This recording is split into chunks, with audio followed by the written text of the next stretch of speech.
Hello. Thank you for tuning into my talk. I want to talk about feasibility analysis. As you know, feasibility analysis is the problem of determining prior to runtime whether a system can be scheduled during runtime in such a manner that all jobs of all tasks in the system will always complete by their deadlines under all possible legal conceivable combination of circumstances that might occur during runtime. Feasibility analysis is one of the fundamental problems studied in real-time scheduling theory. And there is general agreement that algorithms for performing such feasibility analysis should be very efficient in terms of their own runtime computational complexity. This has remained a bedrock principle of real-time scheduling theory from the very beginning. However, our notion, our conception of what constitutes efficiency has tended to evolve with the passage of time.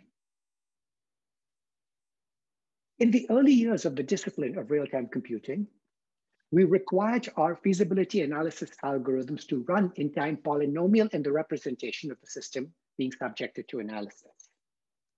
The various utilization-based tests that you're aware of, such as the Liu and Leyland bound for fixed priority scheduling, or the utilization bound for implicit deadline sporadic tasks scheduled using EDF on a preemptive uniprocessor, are examples. Over time, we grew more expansive regarding what efficiency could mean.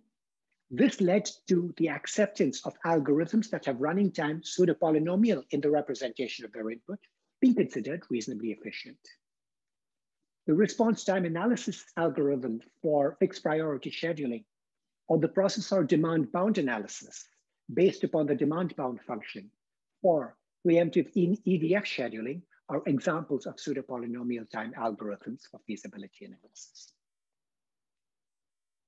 More recently, some researchers have started seeking to expand the definition of efficiency even further in various directions.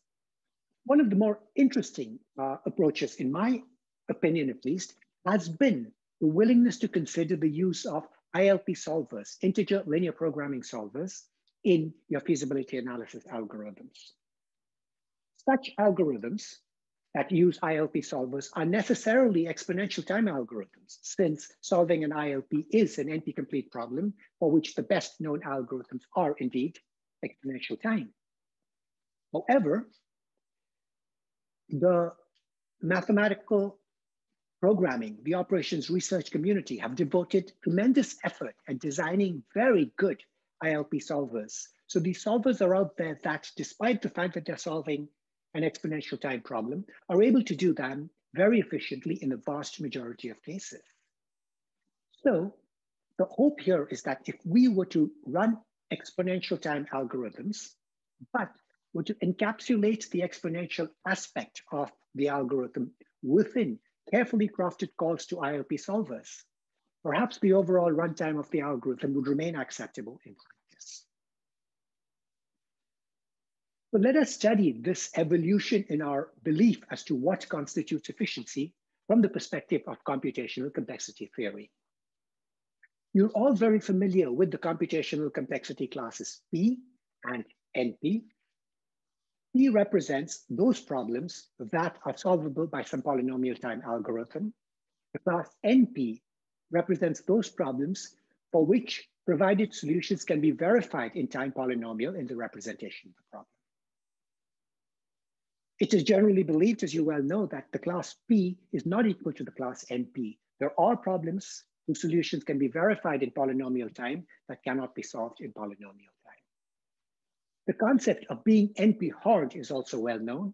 A problem is NP-hard if it is hard, intuitively speaking, as all the other problems in the class NP.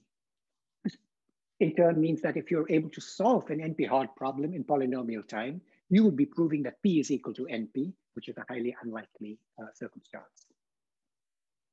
Equivalently, showing that a problem that you're interested in is NP-hard is providing very strong evidence that that problem is unlikely to be solvable using a polynomial time algorithm. In computational complexity theory, the class NP is further divided into two subclasses.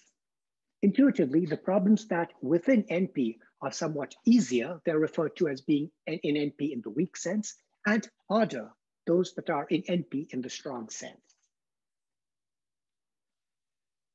A problem that is said to be NP hard in the strong sense if it is as hard as every other problem in NP. Intuitively, again, solving that problem in polynomial time would imply that P is equal to NP. Solving such a problem in pseudo-polynomial time would also imply that being in NP in the strong sense is equivalent to being in NP in the weak sense, which is again not what folks expect is the case. Stated differently, showing that a problem is NP hard in the strong sense is essentially equivalent to providing very strong evidence that it is unlikely that this problem can be solved using a pseudo-polynomial time algorithm. This information that I've provided thus far can be conveniently represented in a different graphical form by means of what is referred to as a Hasse diagram. These are the three classes we've talked about. These arrows indicate subset containment. Every problem is P is also in NP in the weak sense. Every problem in NP in the weak sense is also in NP in the strong sense. As I've stated, the boundary between what is solvable in polynomial time and what is not solvable in polynomial time is believed to lie between P and NP in the weak sense. And the boundary between what is solvable in pseudo-polynomial time and not solvable in pseudo-polynomial time lies between NP in the weak sense and NP in the strong sense. The computational complexity community has defined a bunch of other complexity classes as well. There is something called P to the NP. This is the problems that are solvable in polynomial time by an algorithm that additionally has access to an oracle for solving an NP complete problem. That is, there is a black box that can solve an NP complete problem in constant time. There is a class called NP to the NP defined, which consists of those problems that can be verified in polynomial time by an algorithm that has access to an NP oracle. There is a class called co-NP to the NP, which is the complement of those languages, those problems that are in the class NP to the NP, and so on. The relationship amongst these new classes is also well known. Every problem that is in NP, either the weak sense or the strong sense, is also in the class P to the NP. Every problem in P to the NP is also in NP to the NP and co-NP to the NP. It is widely believed that every one of these containments is proper. These are proper subsets. In my paper that appears in your copy of the proceedings, I have established that the boundary between problems that can be solved efficiently if we had access to an ILP solver and those that cannot be solved efficiently despite access to such a solver lie between the classes P to the NP and the two classes in the top of this diagram. Equivalently, if I am able to show that a problem is hard for the classes NP to the NP or co-NP to the NP, that is, if I'm able to show that the problem that we are interested in is as hard as every problem in these two classes, I'm offering very strong evidence that the problem that we are looking at is not going to be efficiently solvable using an ILP solver. Let me now change tracks and talk about the conditional DAG task model for representing recurrent real-time workloads. The conditional DAG task model is a generalization of the regular, that is without conditional DAG task model that has been very widely studied in the real-time scheduling theory community over the past decade or so. Rather than providing a formal specification for the conditional DAG task model, you can find such a spec in my paper that appears in your copy of the proceedings. Let me attempt to illustrate its main features by means of a simple example.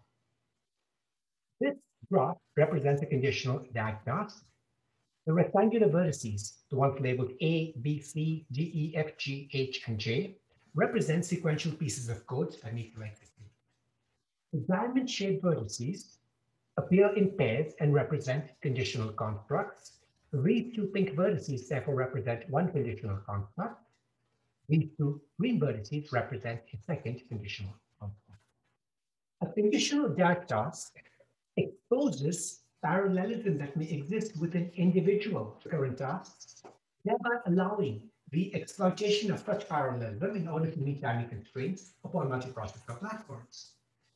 With regards to this example, for instance, the vertices F and G may execute simultaneously on different processors if processors are available, since they have no precedence constraints either directly or transitively with each other. Now, this is something that regular DAG tasks without this conditional construct also do. The conditional DAG task model additionally allows us to obtain an accurate model of conditional execution of real-time code, conditional executing occurring depending upon the occurrence of circumstances and conditions during runtime.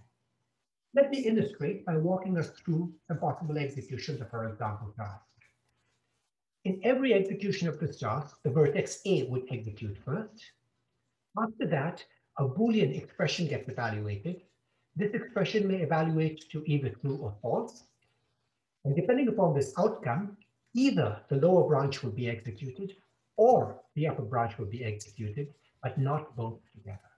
The conditional construct ends with the matching diamond-shaped vertex, after which the vertex J of this example will execute. In case the upper branch is taken, the semantics mirror what we've just looked at.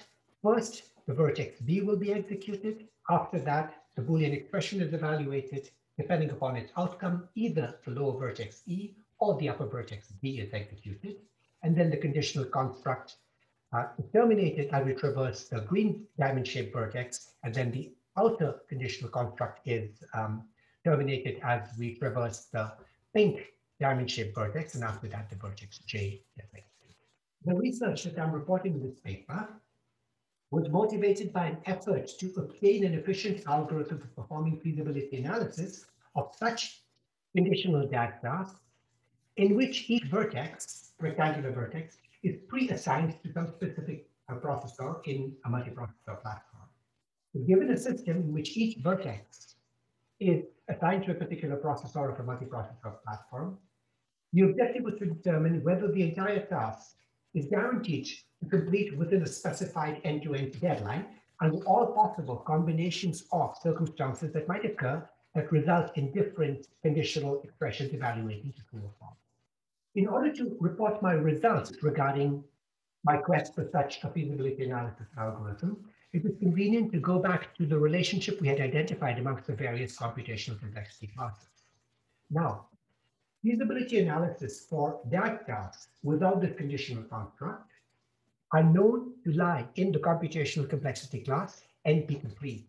That is, they are here in this diagram, which immediately means that we are unlikely to be able to obtain pseudo-polynomial time algorithms for solving these problems, but also that such problems can, in fact, be efficiently solved using ILP solvers. In my paper that appears in your copy of the proceedings, I have shown that when you consider conditional DAG tasks, the associated feasibility problem is hard for the class co-NP-NP, which means that it lies somewhere in one of these computational complexity classes, and therefore above a dotted red line. Equivalently, therefore, this result establishes that we are unlikely to be able to obtain efficient algorithms based upon the use of ILP solvers for feasibility analysis of conditional DAG tasks. So that's pretty much what I had to say in this presentation. We studied the feasibility analysis problem, which is one of the foundational problems considered in real-time scheduling theory, for the conditional DAG task model, a task model that is able to both express parallelism that may exist in recurrent workload and express conditional execution of real-time code. I have shown that this feasibility analysis problem is hard for the computational complexity class co-NP-NP. The reason this result matters is because it establishes that we are unlikely to be able to solve feasibility analysis for conditional DAG tasks efficiently using ILP solvers.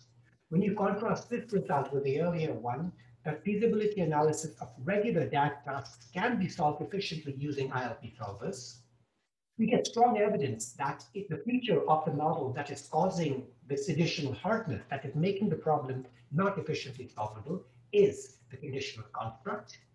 The design guideline that is suggested from this is that one should be careful in the use of these conditional constructs because their presence tends to make feasibility analysis harder.